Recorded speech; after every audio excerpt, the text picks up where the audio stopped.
Greetings, I'm Neon and today I want to show you my favorite armor set combinations in Elden Ring's DLC, Shadow of the Erdtree. Let's start with my personal favorite, the Death Knight set. The Death Knight set includes the Death Knight helmet, the Death Knight armor, the Death Knight gauntlets, and the Death Knight greaves. You can acquire this set at the Darklight Catacombs, located right here. It is a hidden area. It's slightly difficult to find, but essentially you have to travel from the castle watering hole and along the cliff, and eventually you'll find this secret Darklight Catacombs. It's very easy to acquire. You can find it on a body in the catacombs. Anyway, I really like the headpiece, and this is my strength build, so it goes really well with the Ruin's Greatsword, which is, by the way, don't tell anyone, but it's the best weapon in the game.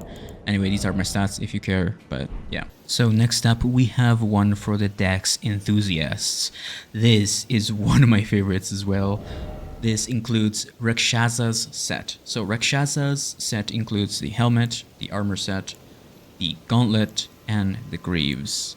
And you can also acquire Rakshasa's Great Katana, which causes blood loss buildup. This is a brand new type of weapon called Great Katana.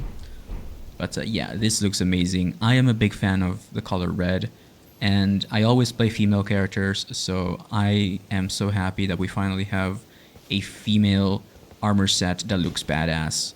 And, you know, it's just amazing. This set is pretty cool. The katana features a really cool moveset with the L2, but of course we're not talking about weapons today. But hopefully this inspires you to make a build around this armor set. But yeah, so this is on number 2 for me. Next up we have the Gravebird set.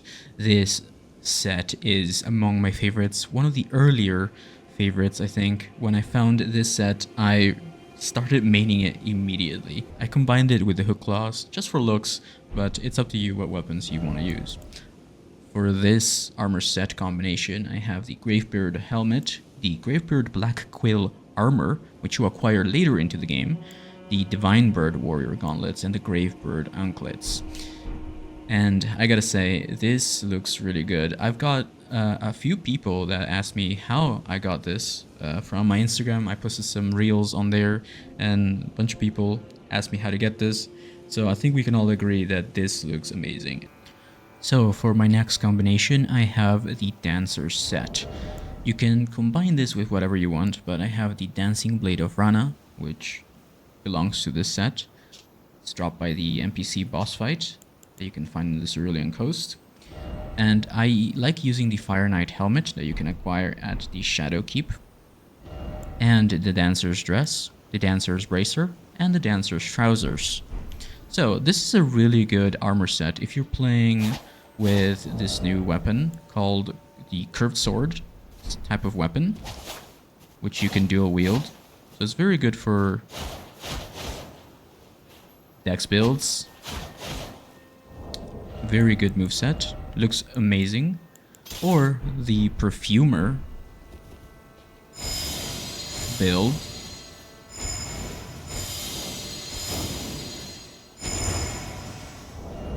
And alternatively, you can just use the Dancer's hood, but I personally don't like the Dancer's hood. I prefer the Fire Knight helmet. I mean, my character was not built to be a skinny dex build. I kind of built her to be a very strong looking character for my strength build, but so use whatever works for you. But this is my combination for this set right here. I think it looks amazing, the hood and everything. Other red things that you can use work as well, but I don't know if anyone wants to use this mask, the Death Mask helmet, or the big swollen head, the Salsa's hood. And last but not least, we have the Dry Leaf set. This, of course, is very basic, but honestly, I really like this coat, especially for Dry Leaf melee weapon builds, you know. Of course, it was made for the Dry Leaf Arts weapon, but yeah, so we have Dane's hat, which you acquire by defeating Dane, Dry Leaf robe, which you acquire at the river location, Dry Leaf arm wraps, and Dry Leaf pants, You can acquire these the set from the Recluse's River upstream, located around here, I believe, in a ledge. But yeah, so I really like how this looks, especially when you're doing this kind of build, you know? It just looks amazing. For sure a must try, especially with the dry leaf arts and the whirlwind kick, Ash of War. Everything just looks even better. In case you're not familiar with this type of weapon, this weapon is literally just melee. You're not actually wearing anything other than hand wraps. So it looks really amazing when you use it with this type of coat. Anyway, let me know what you guys think about this in the comments down below. I honestly prefer the Death Knight helmet, and of course there are, in the Death Knight set, and of course there are some more really cool combinations that you can do. Let me know what your favorite combination is in the comments down below if you want, and leave a like if you want to see more. Subscribe, stay tuned, and I will see you in the next one. Bye bye.